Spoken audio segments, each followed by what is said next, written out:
હજુ રાજ્યના ભાગમાં વરસાદ ચાલુ રહેશે. 30મી જૂનથી રાજ્યના કેટલાક ભાગમાં હળવો ભારે વરસાદ ચાલુ રહેશે, કેટલાક ભાગમાં ભારે વરસાદ ઝાપટા પડશે.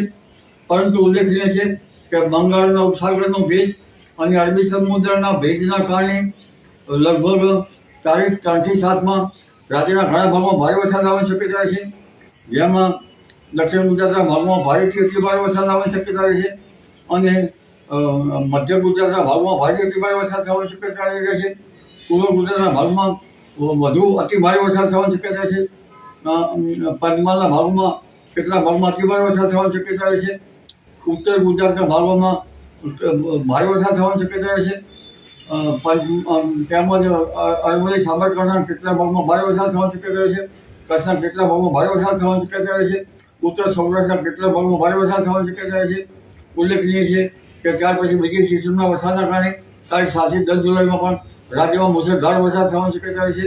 આ વરસાદના કારણે લગભગ રાજ્યની ઘણી નદીઓમાં પૂરની સ્થિતિ રહેશે. નર્મદાના તાલ વિસ્તારમાં વરસાદ થતાં નર્મદા બે કાંઠે થવાની શક્યતા રહેશે. નર્મદાના બંધની ઊંચાઈ વધશે. આ ઉપરાંત ભરૂચ અને નર્મદા વિંધ્ય પર્વત સાતપુરામાં પણ ભારે વરસાદ થવાની શક્યતા રહેશે અને લગભગ તાપી નદીનું જળસ્તર પણ વધશે. કાવેરી નદીનું પણ જળસ્તર વધશે. તારીખ 15મી જુલાઈ સુધી વરસાદ ચાલુ રહેવાની શક્યતા રહેશે. પરંતુ ત્યારબાદ લગભગ વરસાદ વધઘટ થતાં ઘણી વખત રાહત રહેશે. પણ હજુ ઘણા ખેતરો કબરા છે, તે ખેડૂતો વરાપની રાહ જોઈ રહ્યા છે. જો વરાપ ન થાય તો જરા વહેલી પાકતી જાતોનું વાવેતર કરવું પડે એવી સ્થિતિનું પણ નિર્માણ થઈ શકવાની શક્યતા રહે છે. એટલે તારીખ 7મી જુલાઈ સુધી ભારે વરસાદ છે. પરંતુ ઉલ્લેખનીય છે કે તારીખ 9 થી 15માં પણ કેટલાક ભાગમાં ભારે વરસાદ થવાની શક્યતા રહે છે. એટલે આ વર્ષ ભેજયું જણાય છે. અને ત્યારબાદ જોવા જઈએ તો તારીખ 23 થી 25, 28 કે 29 સુધીમાં પણ પવન સાથે કેટલાક ભાગમાં ભારે વરસાદ થવાની શક્યતા રહેશે.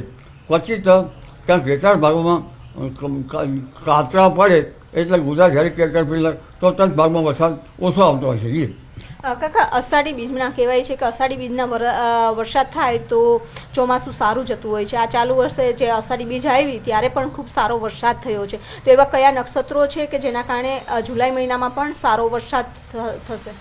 અષાઢી બીજ વાદળોમાં ઉગે તો સારું. આ વખતે અષાઢી બીજ વાદળોમાં ગરકાવ હતી. અષાઢી બીજની સમી સાંજે વીજળી થવામાં હતી. વાવડ મળ્યા છે કે વીજળી પશ્ચિમમાં તો કેટલાક ભાગમાં વાયવ્ય ભાગમાં પણ વીજળી થતી હતી.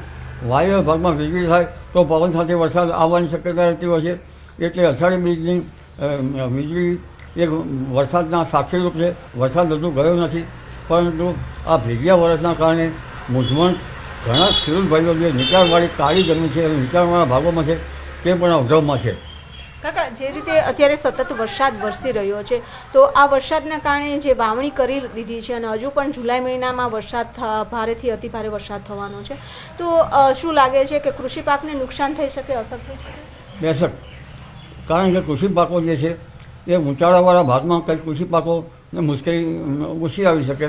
પણ જેમ વરાપ થવા થાય છે, તડકો આવે છે, ત્યાં ફરી વરસાદી ઝાપટું આવી જાય છે. આવી સ્થિતિમાં ખેડૂત ભાઈઓએ શું કરવું એ જ અવઢવમાં છે. પરંતુ જે નીચાણવાળા ભાગો છે એમાં વરસાદ ક્યારે થશે, વરસાદ ક્યારે બંધ થશે એની ખેડૂત ભાઈઓ રાહ જોઈ રહ્યા છે.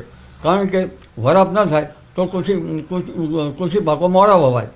ઘણા ભાગમાં વાવણી થઈ છે તો પણ વધારે પડતા વરસાદથી એ પાક બરાબર ઉગી શકે નહીં અને ઉગે તો કોઈ ખામણા ફરી પૂરમાં પડે. પરંતુ ત્યાં તો પાછો વરસાદ ખાબકી શકવાની શક્યતા છે.